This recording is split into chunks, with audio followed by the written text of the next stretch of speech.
نحمدہ و نصلی علی رسول الکریم اما بعد اعوذ باللہ من الشیطان الرجیم بسم اللہ الرحمن الرحیم والمرسلات عرفا فالعاصفات عصفا والناشرات نشرا فالفارقات فرقا فالملقیات ذکرا عذرا او نذرا انما توعدون لواقع فاذا النجوم طمست واذا السماء فرجت واذا الجبال نسفت واذا الرسل اقتت لأي يوم اجلت ليوم الفصل وما أدراك ما يوم الفصل ويل يومئذ للمكذبين ألم نهلك الأولين ثم نتبعهم الآخرين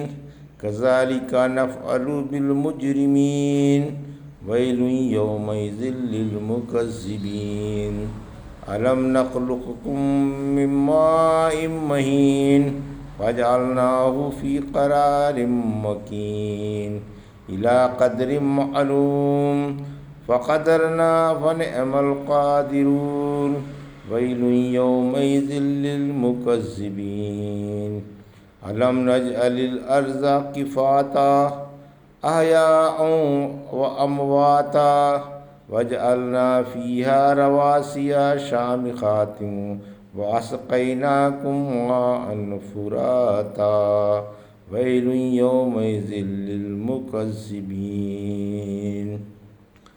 ابھی آپ نے سورہ مرسلات کی آیت 1 سے 28 کی تلاوت سماعت فرمائی۔ بترتیب مصحف یہ 77ویں اور بترتیب نزول 33ویں سورہ ہے اور مکی ہے۔ اس میں 50 آیتیں اور 2 رکوع۔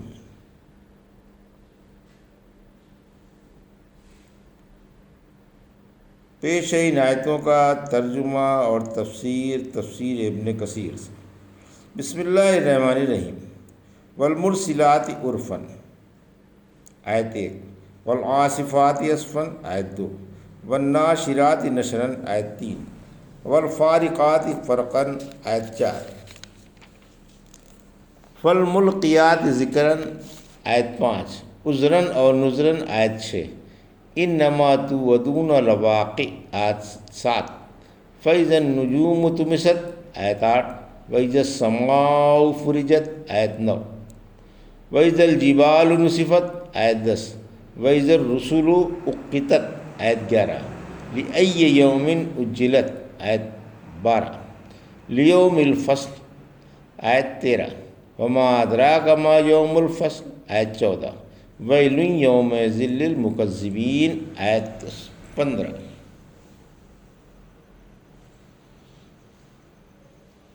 ترجمہ۔ میں اللہ کے نام سے شروع کرتا ہوں جو بڑا مہربان و شفیق ہے۔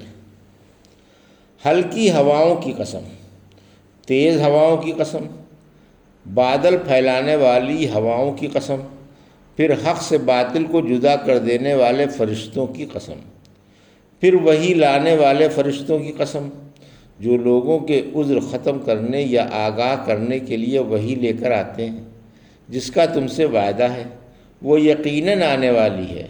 پھر تارے بے نور کر دیے جائیں گے جب آسمان پھاڑ دیا جائے گا، اور جب پہاڑ ریزہ ریزہ کر کے اڑا دیے جائیں گے، اور جب نبیوں کو وقت پر جمع کیا جائے گا۔ کس دن کے لیے انہیں ٹھہرایا گیا ہے؟ فیصلے والے دن کے لیے۔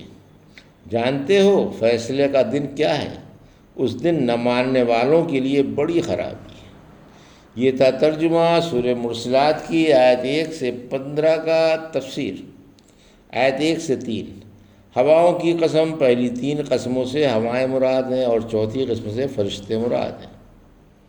سورہ حج کی آیت 22 سے فرمایا ہم نے ایسی ہوائیں بھیجی جو بادل بوجھ والے بنا دیتی ہیں۔ سورہ فرقان کی آیت 48 وہی اپنی رحمت بارش سے پہلے ہوائیں خوشخبری دینے کے لیے بھیجتا ہے۔ اسی طرح دوسری قسم سے بھی ہوائیں مراد ہیں۔ آصفہ زناٹے کی ہوا، اسی طرح تیسری قسم کی بھی ہوائیں مراد ہیں جو آسمان پر رب کی مرضی کے مطابق گھٹائیں پھیلا دیتی ہیں۔ آیت 4 سے 6۔ چوتھی اور پانچویں قسم سے بالاتفاق فرشتے مراد ہیں، کیونکہ یہ اللہ کے احکام لے کر رسولوں پر اترتے ہیں، جن سے حق و باطل، ہدایت و ضلالت اور حلال و حرام میں فرق ہو جاتا ہے۔ اسی وجہ سے اس وحی سے لوگوں کے عذر ختم ہو جاتے ہیں اور نہ ماننے والوں کو تنبیہ ہو جاتی ہے، اور اگر یہ اللہ کے حکم کے خلاف کریں گے تو اس کا خوفناک عذاب ان کے لیے تیار ہے۔ آیت 7۔ حساب و قیامت کا یقین دلانے کے لیے 5 قسمیں۔ تم سے جو سور پھونکے جانے کا، قیامت کے آنے کا اور زندگی بعد الموت کا وعدہ ہے، وہ ضرور پورا ہو کر رہے گا۔ اگلے پچھلے ایک میدان میں جمع ہوں گے اور ہر ایک کو اس کے عملوں کا پورا پورا بدلہ ملے گا۔ نیکوں کو جزا اور بدوں کو سزا ضرور مل کر رہے گی۔ آیت 8۔ قیامت کے چند بڑے بڑے حوادث کا ذکر۔ جب تاروں کی روشنی بجھ جائے گی۔ سورۃ تکویر، جب تارے بے نور ہو جائیں گے۔ سورہ انفطار، آیت 2، جب تارے جھڑ جائیں گے۔ آیت 9۔ جب آسمان پھٹ جائیں، ان میں دراڑیں پڑ جائیں اور وہ بودے ہو کر کناروں سے گر پڑیں۔ آیت 10۔ پہاڑ چور چور ہو کر اڑ جائیں، ان کا نام و نشان تک نہ رہے۔ سورہ طٰہٰ کی آیت 105 سے 107 میں فرمایا، یہ منکر آپ سے پہاڑوں کے بارے میں پوچھتے ہیں، آپ فرما دیں انہیں تو میرا رب ریزہ ریزہ کر ڈالے گا اور صاف چٹیل میدان رہ جائے گا۔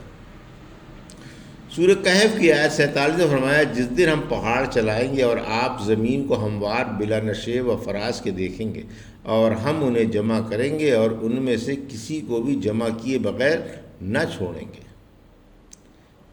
اقتت یعنی جمع کیے جائیں گے۔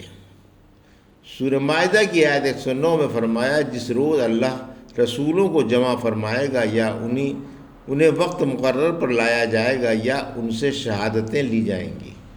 سورہ زمر کی آیت 69 میں فرمایا، زمین اپنے رب کے نور سے چمک اٹھے گی، اعمال نامے دیے جائیں گے، نبیوں اور گواہوں کو بلایا جائے گا، حق و انصاف سے فیصلہ کیا جائے گا اور لوگوں پر ظلم نہیں کیا جائے گا۔ آیت 12 سے 15۔ ان رسولوں کو قیامت کے دن تک فیصلوں کے لیے مہلت دی گئی تھی۔ سورہ ابراہیم کی آیت 47 میں فرمایا، یہ خیال بھی نہ کرنا کہ اللہ اپنے رسولوں سے وعدہ خلاف ہی کرے گا، یقین رکھو اللہ بڑے غلبے والا اور صاحب انتقام ہے۔ جس دن یہ زمین و آسمان بدل ڈالے جائیں گے اور تمام لوگ اللہ واحد و قہار کے سامنے پیش ہو جائیں گے، وہ دن فیصلے کا ہوگا۔ پھر اس دن کی اہمیت جتانے کی غرض سے فرمایا کہ آپ کو کیا خبر کہ فیصلے کا دن کیا ہے۔ اس دن حق کو اور رسول وقت کو جھٹلانے والوں کے لیے بڑی بڑی خرابیاں ہوں گی۔ اس روز اللہ کا عذاب ان پر چھا جائے گا۔ الم نہلک الاولین، آیت 16۔ ثم نتبعہم الآخرین، آیت 17۔ کذالک نفعل بالمجرمین، آیت 18۔ ویل یومئذ للمکذبین، آیت 19۔ الم نخلقکم من ماء مہین، آیت 20۔ فجعلناہ فی قرار مکین، آیت 21۔ الی قدر معلوم، آیت 22۔ فقدرنا فنعم القادرون، آیت 23۔ ویل یومئذ للمکذبین، آیت 24۔ الم نجعل الارض کفاتا، آیت 25۔ احیاء و امواتا، آیت 26۔ وجعلنا فیہا رواسی شامخات واسقیناکم ماء فراتا، آیت 27۔ ویل یومئذ للمکذبین، آیت 28۔ ترجمہ۔ کیا ہم نے پہلوں کو ہلاک نہیں کیا، پھر ہم ان کے بعد ہی پچھلوں کو لائے؟ ہم بدکاروں کے ساتھ ایسا ہی کرتے ہیں۔ اس دن جھٹلانے والوں کی بڑی مٹی پلید ہوگی۔ کیا ہم نے تمہیں ایک حقیر پانی سے نہیں پیدا کیا، پھر اسے ایک محفوظ جگہ ایک مقررہ مدت تک رکھا، پھر ہم نے اندازہ لگایا، اور ہم کس قدر اچھا اندازہ لگانے والے ہیں۔ اس دن جھٹلانے والوں کی بڑی مٹی پلید ہوگی۔ کیا ہم نے زمین جمع کرنے والی نہیں بنائی، زندوں کو بھی جمع کرتی ہے اور مردوں کو بھی، اور ہم نے اس پر سر بفلق پہاڑ نہیں گاڑے اور تمہیں میٹھا پانی نہیں پلایا۔ اس دن جھٹلانے والوں کی مٹی پلید ہوگی۔ یہ تھا ترجمہ آیت 16 سے 28 کا تفسیر۔ آیت 16، کیا ہم نے حق کے مخالفوں کو اور رسول وقت کو جھٹلانے والوں کو ہلاک نہیں کر دیا؟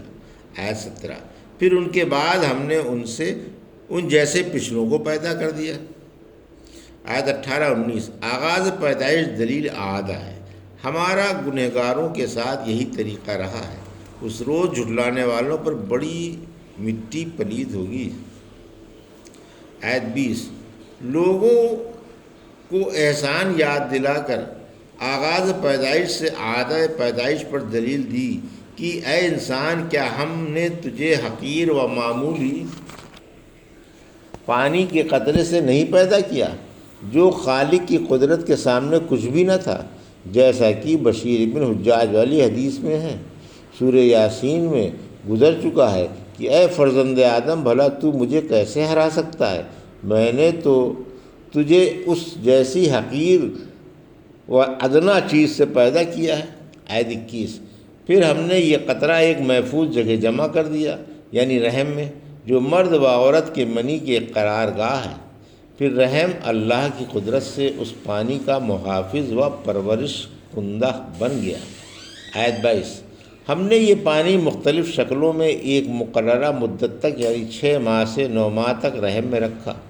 آیت 23 24، پھر اندازہ لگایا، ذرا ہمارے اس اندازے پر غور کرو، کس قدر صحیح اور درست نکلا۔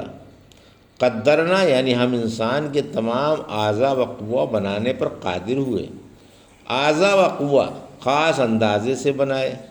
رحم میں ٹھہرنے اور شکل و صورت کا جو اندازہ ہم نے لگایا تھا، اس کے مطابق انسان کی تکمیل ہوتی ہے۔ اس دن جھٹلانے والوں کی بڑی مٹی پلید ہوگی۔ آیت 25 26، یعنی تم زندگی میں زمین پر گھر بنا کر رہتے سہتے ہو اور مر کر زمین کے پیٹ میں چلے جاتے ہو، اور زمین تمہیں چھپا لیتی ہے۔ تم زمین کی پشت استعمال کرتے ہو اور تمہارے مردے اس کا پیٹ۔ آیت 27 28، پھر ہم نے زمین پر آسمان سے باتیں کرنے والے پہاڑ گاڑ دیے تاکہ وہ ہلے نہیں اور تمہیں تکلیف نہ ہونے پائے، اور تمہیں بادلوں اور چشموں سے صاف و شفاف اور میٹھا پانی پلایا۔ اب بھی اگر تم حق جھٹلاتے رہتے تو قیامت کے دن جھٹلانے والوں کی مٹی بڑی پلید ہوگی، یعنی ان بڑی بڑی مخلوق کو جو اپنے خالق کی عظمت و قدرت کی بڑی بڑی نشانیاں ہیں دیکھ کر بھی اگر تم جھٹلانے پر اڑے رہے اور کفر و شرک پر جمے رہے تو تمہاری قیامت کے دن بڑی درگت بنے گی۔ یہ تھا سورہ مرسلات کی آیت 1 سے 28 کا ترجمہ اور تفسیر جو ابھی آپ نے سماعت فرمائی۔ بارک اللہ لی و لکم فی القرآن و نفعنی و ایاکم بآیات الذکر الحکیم۔